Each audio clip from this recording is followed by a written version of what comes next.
This is it, the Sturgis Adventure 2025. Been planning this for over a year now. Got Ken. You ready? I'm ready. We got Mike.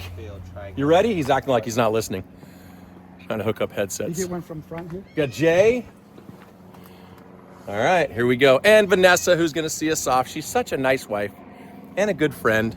Oh, Mike's wife, by the way. Hold it in. Anyway, how you feeling about this? Great. Yeah? I believe her. She wants him out of the house. First stop, Motel 6 last night about, 2:30 in the morning. Woke up at 5:45. We are now hitting Orem, Utah for an Airbnb about 372 miles away. Did I mention, after 3 hours of sleep, we were on the road again? Thank God we have all of this dirt and these tumbleweeds to look at. All right, here we are at a Honda dealership in Orem, Utah with the fellas because this guy was riding on a bike with a tire showing cord, but it's okay. It's just a trip to Sturgis. It was just wobbly. 3,000 miles. Slippery on. Sir, what is your name? Rob. Okay. Rob is exceptional at three things. One, running a great business. Two, being super friendly. And three, helping us get back on the road, which means stellar customer service with a smile on his face. How long have you owned this dealership? Oh, about 35 years. Wait, really? Yeah. What were you, 12? No, 13. Jeez. Hey, I just want to give a shout, man, to anybody on their way to Sturgis right now today, whenever. If you need to come here, what's the address? This is Monarch Honda. We're at 398 West, 800 North, Orem, Utah. Super good customer service. And by the way, I'm pissed off because Folgers, I have a coffee company. This is actually good. It shouldn't be. All right, what bet we got going here? Well, it's just going to be a 6-pack of his preferred drink. If he can do, I said 15. 15? Yeah. He said So 19. Mike thinks he said 15. I'm taking the 4. I'm taking the 4. See, you can make it richer for the last 4. What do you want for the last 4? 1, 2, 2, 3. He's going to do it. Parallel. 4. Deeper. Lower. 6, 5. Lower. You gotta go parallel. There you go. 3, 9, 4, Lower. 2. Body straight. 12, All the way down. Look up, dude. 14, 15. All Damn. the way down. Oh. 17. You got it. 18. Lower. Hey, 19. don't give One yourself. more. 20. Make it even. Yeah. Don't give yourself a hyena. Let's go. Yeah. He ain't even riding tomorrow now. He just pulled a muscle. Nice job. And we hit it early the next morning to pass through Bridal Veil Falls on a really cool route that our pal Mike set up for us. And it was just about 600 miles to get to Sturgis, South Dakota that night. And we were only about 1.1 miles from One-Eyed Jack's downtown Sturgis where all the action is, so that was a great location. And Lionel is fixing up the top and the bottom of this place. You can see the Western and the biker motif. Made it super cool. I love the atmosphere there. It even came complete with a stripper pole, but the only one who would take the dollar bills lengthwise was Mark. Once we packed in all our stuff, we visited the Sturgis Brewing Company. Very good food, very good atmosphere, I recommend. The next morning, we found ourselves at Sturgis Coffee Company that sort of became our ride hub over the next few days. A perfect location, great coffee, and phenomenal customer service. If it's one thing you're going to win me over with, it is friendly people. What did he order? A cold brew with foam. In front of everybody? Hell! He's not with us. Well, hello. Hi. Hi. And right next door, I had to stick my nose in the Northern Hills Collective Tattoo and Piercing Shop. Pretty cool place. Now, it's about a 30-mile ride to get to Spearfish Canyon out of downtown Sturgis. And then once you get there, it's about a 20 or 25-mile loop. Doesn't take anything but about 30 to 60 minutes to get around it. You can stop and check out the waterfall. There are thousands of trees everywhere. It is absolutely stunning. But no matter what you see in this video, it's not going to capture the true magic of Spearfish Canyon. You have to be there in person. Another place I think you have to see in person is Boar's Nest. It was an 1888 cabin that was remodeled into a restaurant bar. It's on Highway 14A in Leeds, South Dakota in Spearfish with beer and burgers and a super cool rustic vibe. And down the road just a little ways is Deadwood, South Dakota, with so much Old West history. You have Calamity Jane and Wild Bill Hickok, the number 10 saloon where he was shot with the aces and eights dead man's hand. So much to see in this small, charming, historic town. A must-stop again, in my opinion, if you're visiting Sturgis. Billy and Amber over now. We're going to have some dinner. You can't put a light in the underneath. Ken's sitting. But they put these here, and I'm like, that Oh, doesn't yeah. work. Jay's cooking. By the way, I'm the sous chef. Yeah, he is. Damn straight. Damn straight. That's butter and stuff. And that's Seasoning. steak and stuff on it. When dinner's done, you'll be washed, boy. That's what I'm here for. Finally gonna get to ride with Billy and Amber. How long you guys been here? Since last Sunday. So you've been here for 6 days. And when do you leave? Next week. On the 10th. All right, we'll be back home by the 10th. Mike, where are we riding today? A little here, a little there. Translation is Iron Mountain, Needles, and some other places. Jesus, this guy. So this is US 16A that we're on right now, which will connect us, eventually leading us to the actual Iron Mountain Road itself near Keystone, which is a really cool small town that we ride through. And then eventually it leads us to Mount Rushmore National Memorial. Now this is also like a bunch of curves. I think it's like 314 curves and some switchbacks and 3 pigtail bridges. There's some tunnels that you're going to see here. And when you ride through, if you come from the right direction, they frame views of Mount Rushmore. It is super cool. What do you think, Jay? I was so distracted by the beauty of this ride that I forgot to turn my camera on. Well, I got it, so don't worry about Yeah. Yeah. I mean, I was like, what the? it. I love it. Yeah. Ken, you haven't ridden this road before, have you? No, I haven't. Not that I can remember. Yeah. Yeah. Thanks for the lead there, Mike. Look at this. I just want a house on here. That's all I want. And of course, we had to get our group photo as part of this little pit stop. But you meet some of the coolest people on the road. All right, where are you guys from? We're from South Dakota, Brookings, and Watertown. Wait, Watertown. Watertown. Is there water there? That's a huge ass lake. That's the kind of humor you get on this crappy channel. All right, so how far is that from here? Well, my bike, it was from our house to pick them up and out to Sturgis to to Deadwood to our hotel. It was 444 miles. Ooh, that's longer than I thought. All right. We were fighting a crosswind the entire way, so that Were was ya? brutal. Yeah, we hit some of that. If you can't tell, I'm windburned. You know what? I can see it on you, but I can really see it on you, man. See it on me. Wow, you look like a tomato. You like Jack Daniels? I do. I'm a Squire. What is it? I will explain that to you. It does nothing for you, but it's fun to say. Where are you guys from? Brookings. Brookings, and how about you? I'm from Watertown too. I'm her dad. Yeah. Really? Yes. Father and daughter riding The together. only way I could marry her was if I had a bike. So All right. it worked out perfect. You know what? Good for you and awesome. Thank you. And we're still cruising along Iron Mountain Road. Our next unexpected pit stop was absolutely beautiful as well. So many places you can stop and check out. You can almost throw a rock in any direction, wherever you pull over, and it's just absolutely beautiful. Now we know why we couldn't find this tunnel before. You have to pay. Yeah, what do you think? Worth it. Now this is one of the tunnels going through Needles. There goes Mark, and yes, I'm going to show everybody coming through because it's awesome. There's Mike, and then we have Jay, and a guy who said 3 words on camera the whole trip. That is Ken. Amber, she's hung over. And then Billy, her loving husband, making sure she's great from behind. That didn't sound right, but you know what I mean. There's me, and then some guy we don't know. Now, riding through the Needles and Iron Mountain area in South Dakota, it's like rolling straight into a living postcard. It really is. You thread your way through these narrow granite tunnels carved right out of the rock.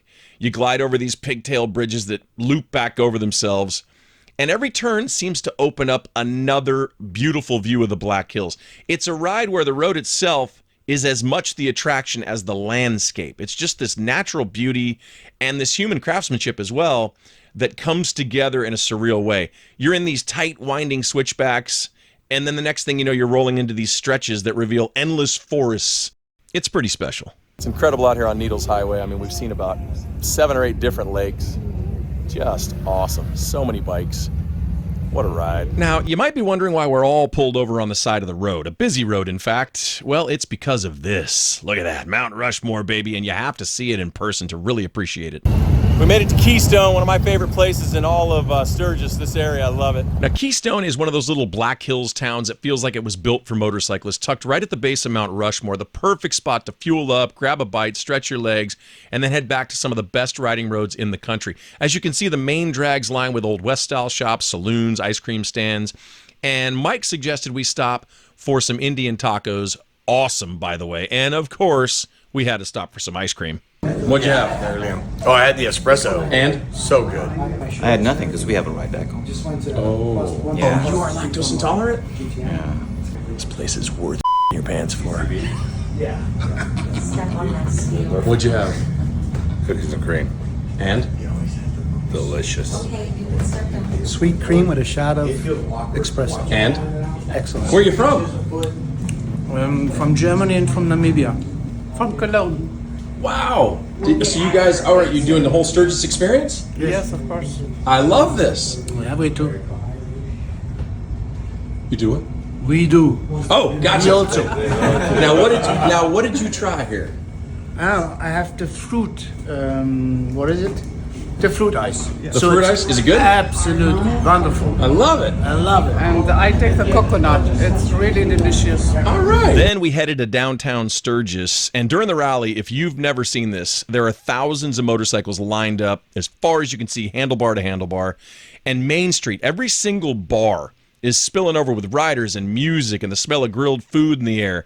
And right in the heart of all of it sits One-Eyed Jack Saloon, an entire city block of balconies, bars, where you can sit, grab a cold drink, maybe eat. And yes, there are girls dancing on the bars. The next day would take us about 350 miles to Cody, Wyoming. Yeah, close enough. Jay, what are you doing? What are you doing? Let's get the blood circulating. You know what you look like doing that? A Power Ranger. Riding through the Bighorn Pass on the way to Cody is one of those rides where you can't stop grinning in your helmet. You climb through these big sweeps and switchbacks. The air gets cooler, and suddenly you're looking out over cliffs and valleys that just keep going on forever. 1 second, you're riding through pine trees. The next, you're up on top of the world with nothing but open sky.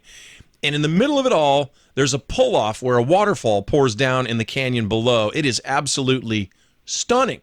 Of course, we had to take some pictures and some video, and then got back on the bike. And then the road drops down toward Cody with these long, smooth curves. And my buddy Mike put it best. He said it's like a mini Grand Canyon. And that's what it felt like to me as well. Chief Joseph Scenic Pass into Beartooth into Red Lodge, and it's got a little bit of rain, we think. If not, then these are sweatsuits to lose some weight. Look at this, though. This Jaguar is beautiful. I mean, look at this beautiful physique. What'd What'd you say? What'd you say? All right. After about 30 minutes, a quick stop and no rain, it got stuffy in those suits. Ken, what are you doing, dude? He took his shoes off. What the hell? Oh, now his boots? Rubber boots. I don't want to keep my pants on because it's hot. I don't want to go. Yeah. I'm going to sweat my balls off. At least some people have them. Oh! It's not funny. Clinton has a pair. She has feelings too. All right, here's where we turn right to go to Red Lodge over the 212, or left to go to Cook City, which we'll be going to tomorrow, so over Beartooth twice. This is going to be absolutely incredible. We are going to get wet, though. We are at the Beartooth Lookout, and it is absolutely spectacular. And the video will never, ever do it justice. You have to be here to understand.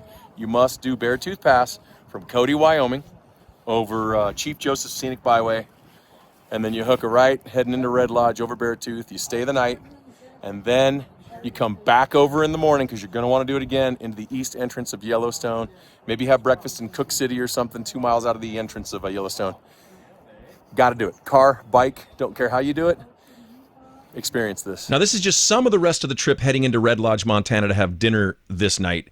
We'll come back over in the morning, heading over to Yellowstone, as I said. But no matter what you see in the video, I just want to reiterate, it's just not going to give you how it feels to ride through Beartooth Pass. Now, this is a must stop for me. This is Red Lodge Ales, just outside of town. Has that Montana small town vibe, well, because it is, and the mountain town vibe as well, with the rustic wood and some of the metal. Good food and good beer as well. We are so exhausted from riding. Checked into the hotel. Had dinner, whole thing.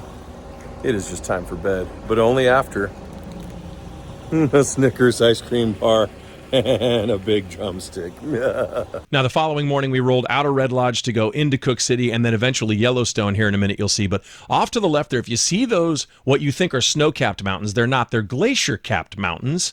Thanks to Mike for letting us know that. He learned that from one of the park rangers. Now, this feels like something out of a movie when you see this. There, depending on the snow melt, can be more than 20 lakes on this ride, on the 212. It is absolutely stunning.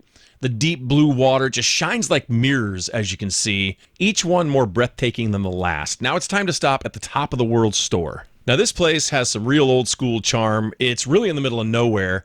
And when you stop there, you've got to check out the old gas pumps that look like they belong in a museum, but they still work today. And inside, they have all kinds of souvenirs and snacks and shirts and really cool people.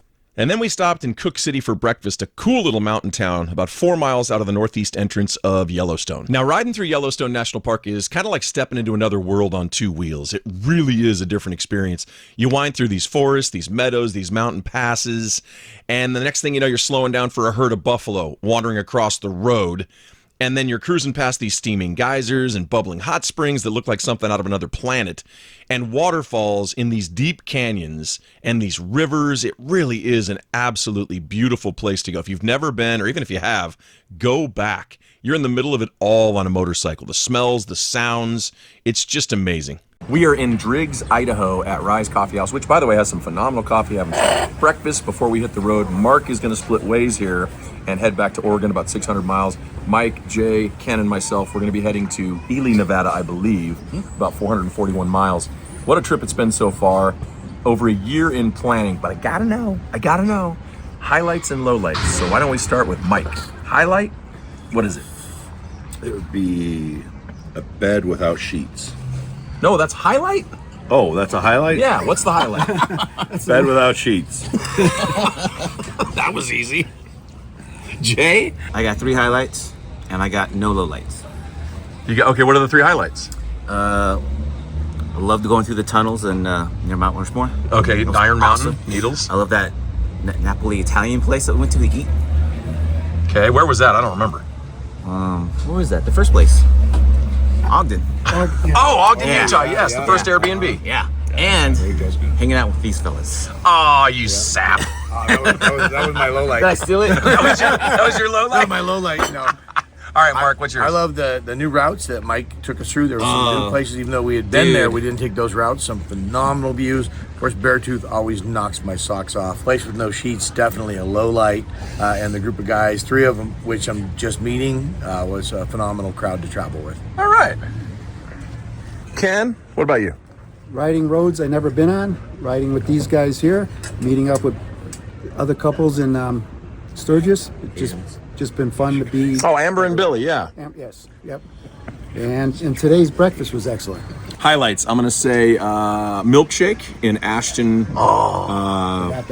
Idaho. Oh my God, Great that ending. Huckleberry. I'm telling you, it's worth the 1,100 and something miles from San Diego, California. I don't care if you're across the planet, you get that milkshake.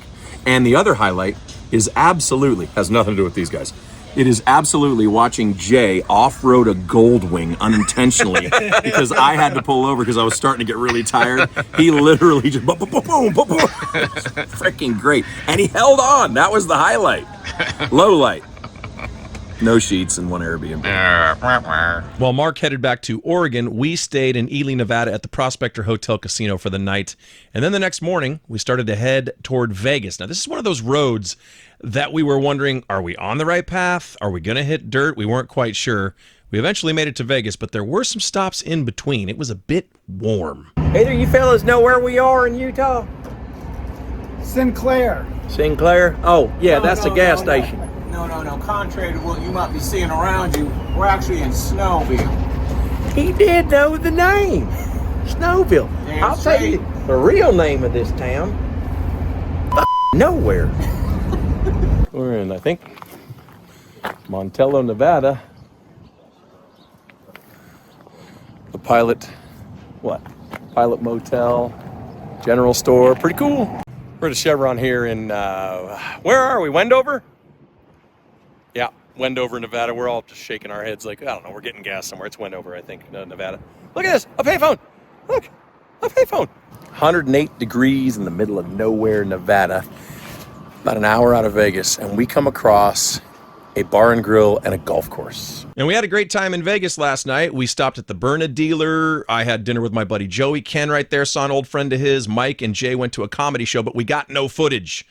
So we were on the road 230 miles to Big Bear Lake, California. And Mike, our pal right here, he's found so many hidden gems along the way, all the gas stops and all the navigation. This next one was perhaps my favorite that I was unaware of. It's Cafe 247. Now, this place sits right on Highway 247 in Lucerne Valley, California, and it's truly one of those classic desert biker stops, right? You'll always remember it once you go. It sits right off the highway. It's got this laid-back roadside vibe with a big outdoor patio, live music on the weekends, all kinds of paraphernalia and memorabilia. I mean, come on. A Bob's Big Boy. This is so great. And the food was really good too, and the customer service was also exceptional. One of these gems, I think, that whether it's a stop on your way to somewhere, maybe you're heading to Big Bear, or maybe Barstow or Joshua Tree, or just make it the destination, I think it's worth it. Now, rolling out of Cafe 247 and heading up to Big Bear Lake is absolute contrast, right? So you start in the desert heat with these wide open stretches, and then it starts to climb, and you go into these curves and these sweeps. You can actually see the mountainside, the temperature drops, and the scenery shifts from desert scrub to these tall pines. Made it to Big Bear Lake, California, the final leg of our Sturgis 2025 trip. Cool looking place. Don't worry, Mike does not come with the cabin. He's only here with us. Oh, the sleeping fellas do not come with the cabin either. Don't worry. They won't be here when you arrive. Speaking of arriving, my buddy James finally made it for the weekend. Yeah, baby. How's the ride? Woo! Yeah, buddy. Good ride. We're getting ready to race here in Big Bear. We did this last year. It's a blast, these little carts. Jay, you ready? Ready. Ken? Ready to roll. Moron? To the Batmobile. And Mike's wife, Vanessa, and his son, MJ, joined us for the weekend, which was super cool, and off to the races. And then it was time for some inner tube racing. MJ, you ready? Yeah. Mike, you ready? Yeah. Jay? No. All right, here we go. 3, 2, 1, pull! Mike cheated. So after having some fun on these slides, we headed to the Big Bear Car Show. Over 400 vehicles come to Big Bear every year. All types of different cars and trucks. It's just an awesome thing you need to see. But there was one car in particular in the village of Big Bear that caught my eye more than anything else. It looked like something out of Mad Max. Sometimes I don't like these rat rods, but this one, they just did it right. This is Jay and Ken's departure from Big Bear, California. They're going to head to Chula Vista and Santee. Guys, it was good riding with you. It's good riding with you. Good trip. Great trip. All right, be safe. We'll do. And away they went, and we checked out more of the car show, and then decided to go to a place that Mike found called Tropicali. Bro, welcome to the island in the sky, man. Tropicali, you made it. Yeah, this place had the coolest vibe both inside and out. As you can see, total Islander theme. But look at the view off the deck. In addition to the customer service, which was second to none, the food was great. So we got the poke bowl that I almost got. What do you think, Vanessa? So good. All right. Mike, what'd you get? You got what I got. Barbacoa, yeah, it's some pineapple. Hold on. Well, I've had some. It's good.